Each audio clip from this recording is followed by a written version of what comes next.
पहा practice set 45. पहा question first काय, find the area of square having side 12. तुम्हाला इथे सर्व फॉर्म्युला माहीत असणं गरजेचं आहे. एरिया ऑफ स्क्वेअरचा फॉर्म्युला काय आहे, मग फाइंड एरिया ऑफ स्क्वेअर काढायचं असेल आणि त्याची वन साइड किती असेल 12 सेंटीमीटर. तर याचा फॉर्म्युला काय आहे, area of a square. Formula माहीत असेल तुम्हाला, साइड स्क्वेअर, साइडचा स्क्वेअर. मग साइड किती दिली आहे तर 12 ओनली इथे ॲड करायचं आहे. 12चा स्क्वेअर किती, 12चा स्क्वेअर काढण्याचं काय, 12 जा किती आहे.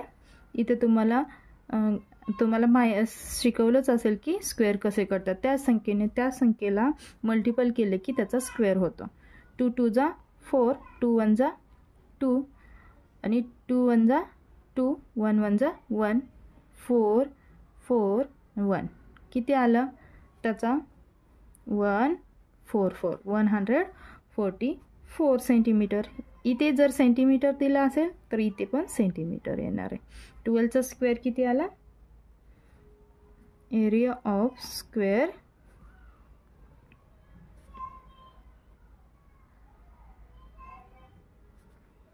144 centimetre. Okay.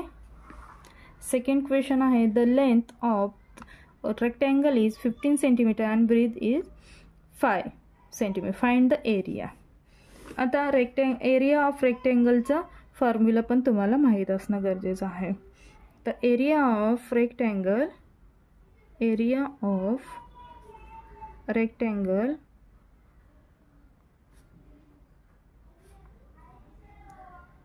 Is equal to काय आहे, लेंथ इंटू ब्रीथ.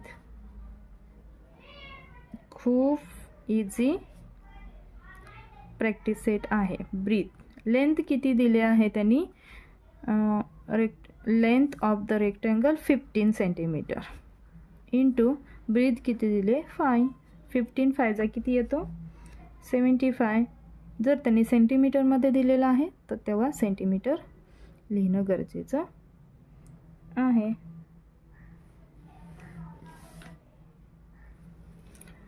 इथे तुम्ही असं लिहू शकता की length of the area of the rectangle is 75 centimetre. Next question आहे, the area of rectangle is 102 centimetre square if is length is 17 centimetre. What is the its perimeter. Perimeter काढायचे तुम्हाला.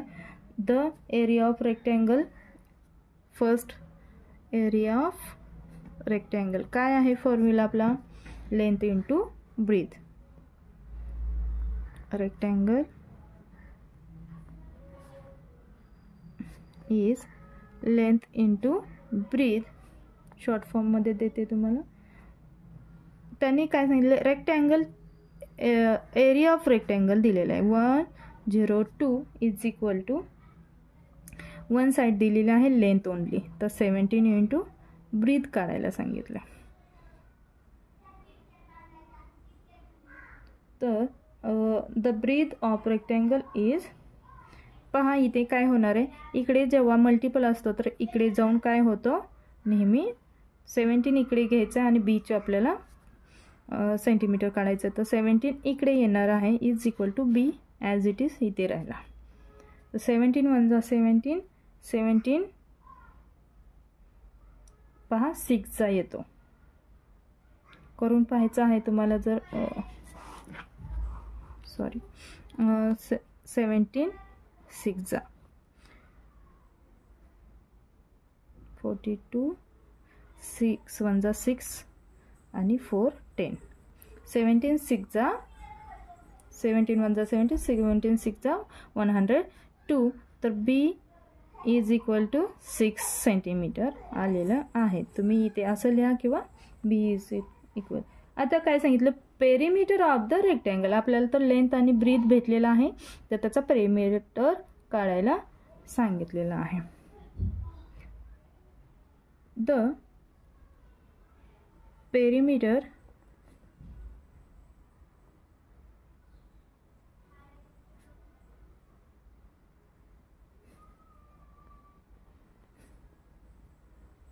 of the rectangle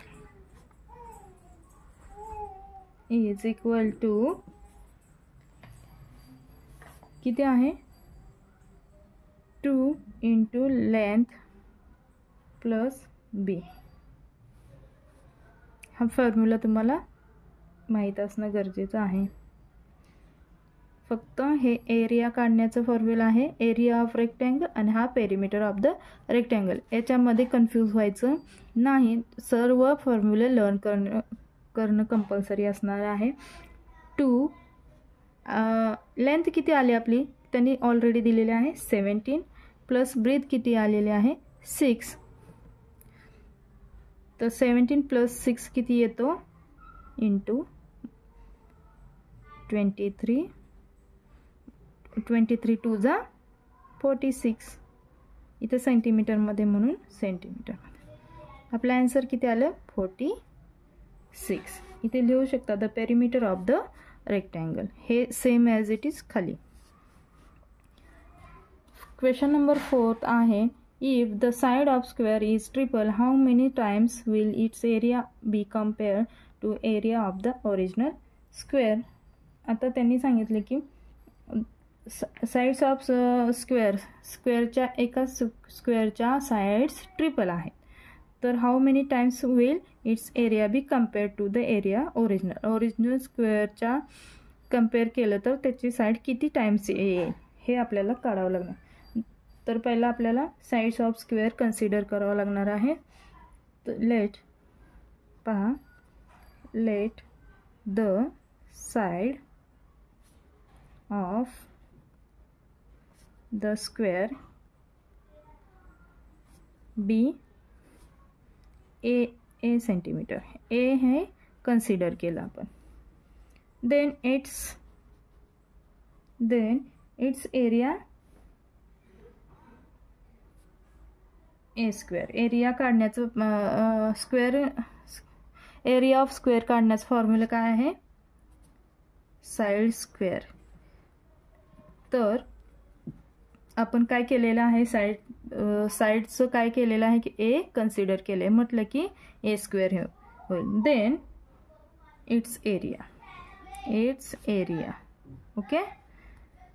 तर a square आपण धरलेला आहे. Centimetre square as it is लिहिलं तरी चालेल, नाही लिहिलं तरी चालेल. Now the side of new square is triple सांगितले त्यांनी. साइड स्क्वेअर इज ट्रिपल सांगितलं. ट्रिपल म्हटलं की आपण काय करतो 3 ने त्याला मल्टिपल करतो म्हणजेच 3a स्क्वेअर. हे साइड आहे आणि हे 3 म्हणजेच triples. Area of new square किती आला मग area of new square is 3चा स्क्वेअर किती येतं 3 3 जा 9 आणि याला a as it is a square 9a square सेंटीमीटरचा square. 9a square is 9 times a square. 9a square means 9 time a square म्हणजे 9 टाइम एरिया येते. मग त्याचा आन्सर तुम्ही काय लिहाल the area of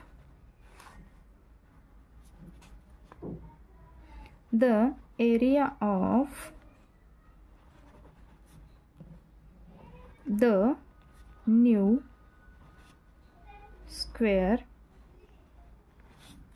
is 9 times the area of original.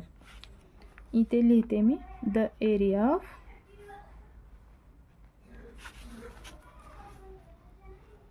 पाठीमागे लिहिलं तर तुम्हाला कशाचा आन्सर आहे हे समजणार नाही. The area of the original square